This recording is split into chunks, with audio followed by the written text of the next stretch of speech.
बिस्मिल्लाहिर्रहमानिर्रहीम। अस्सलामु अलैकुम वरहमतुल्लाहि वबरकातुहू। मैं हूँ हसीब शाह और आप देख रहे हैं मेरा यूट्यूब चैनल। उम्मीद करता हूँ कि आप सब हजरात खैरियत से होंगे। तो आज की जो वीडियो है वो इस्लाम से रिलेटेड है, और ये जो आज की वीडियो होगी इसके अंदर मैं किताबुल अदब की कुछ अहादीस ज़िक्र करूँगा कि हमारे दीन ने हमें क्या अदब सिखाया है।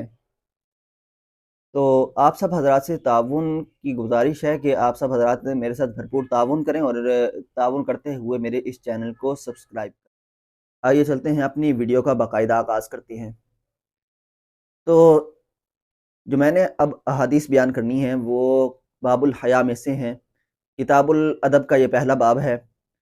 तो सबसे पहली जो हदीस है वो हज़रत अब्दुल्ला बिन उमर रज़ियल्लाहु ताला अन्हु से है। फरमाते हैं कि अन्ना रसूलुल्लाह सल्लल्लाहु अलैहि वसल्लम मर्रा अला रजुलिन, बेशक रसूलुल्लाह सल्लल्लाहु अलैहि वसल्लम गुजरे एक मर्द के पास से, मिनल अंसार जो अंसार में से था, वहुवा याइज़ु अखाहु फिल हयाए, और वो वाज कर रहा था, वो नसीहत कर रहा था अपने भाई को हया के बारे में।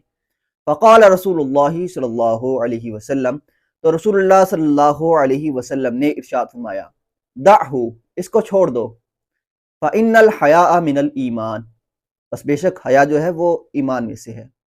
तो ये थी पहली हदीस जो कि बाबुल हया में से थी। इसको हज़रत अब्दुल्ला बिन उमर ने रिवायत किया था, और रसूलुल्लाह सल्लल्लाहु अलैहि वसल्लम के मुतालिक फरमाया कि एक दिन रसूलुल्लाह सल्लल्लाहु अलैहि वसल्लम अंसार साहबी के पास से गुजर रहे थे। तो वो अंसार साहबी अपने भाई को वाज कर रहे थे, नसीहत कर रहे थे कि हया को इख्तियार करो, हया को अपनाओ, हया के मुतालिक नसीहत फरमा रहे थे। तो रसूलुल्लाह सल्लल्लाहु अलैहि वसल्लम जब गुजरे तो रसूलुल्लाह ने फरमाया कि अपने इस भाई को छोड़ दो, बेशक जो हया होती है वो ईमान का हिस्सा होती है, ईमान से होती है। यानी तुम्हारे भाई के अंदर ईमान मौजूद है तो इसके अंदर हया भी मौजूद होगी। और दूसरे लफ्ज़ों में ये भी कहा जा सकता है कि जिस शख्स के अंदर ईमान मौजूद होता है उसके अंदर हया भी होती है। यानी वो लोगों से भी हया कर रहा होता है, और तन्हाई के अंदर अल्लाह और उसके रसूल का भी उसको हया होता है और खौफ होता है उसके। ये थी बाबुल हया की पहली हदीस कि हया जो है वो ईमान में से ही होती है। अब दूसरी हदीस जो है वो रसूलुल्लाह सल्लल्लाहु अलैहि वसल्लम ने इरशाद फरमाया उस हदीस के अंदर, अल हयाउ ला याती इल्ला बिखैर, हया जो है वो नहीं लाती मगर भलाई ही लाती है।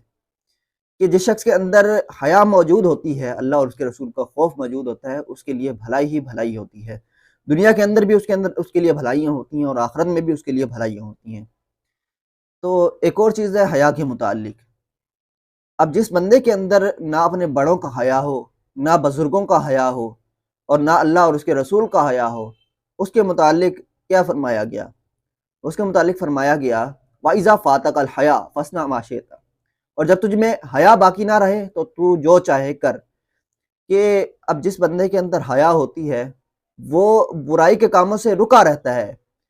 तो थोड़ी सी भी अगर किसी के अंदर हया मौजूद हो तो जब वो बाहर निकलता है वो कोशिश करता है उससे कोई ऐसा काम सरजद ना हो जिसकी वजह से लोगों के अंदर उसकी बदनामी हो। तो बदनामी के खौफ से वो शख्स जो है कोई बेहयाई का काम नहीं करता। तो जिसके अंदर हया बिल्कुल ही मौजूद ना हो तो वो किसी काम से गुरेज नहीं करता। वो इस तरह के वो ना तो किसी गुनाह के काम से गुरेज करता है और बढ़ चढ़ कर वो गुनाह कर लेता है, सिर सर बोल कर वो गुनाह कर लेता है दूसरे अल्फाज के अंदर। और उसके अंदर ना तो अल्लाह और उसके रसूल का कोई खौफ होता है और ना ही लोगों की कोई हया होती है। वो सबके सामने एलानिया तौर पर गुनाह भी कर लेता है लेकिन उसको इसकी कोई परवाह नहीं होती। अल्लाह ताला हम सबको इस अमल से बचाए। उम्मीद करता हूँ कि आप सबको मेरी ये वीडियो पसंद आई होगी। तो आप हज़रात से गुजारिश है कि मेरे साथ भरपूर ताउन करें, मेरे इस चैनल को सब्सक्राइब करें और इस वीडियो को लाइक करें, और कमेंट करके अपनी अपनी राय से भी आगाह किया करें।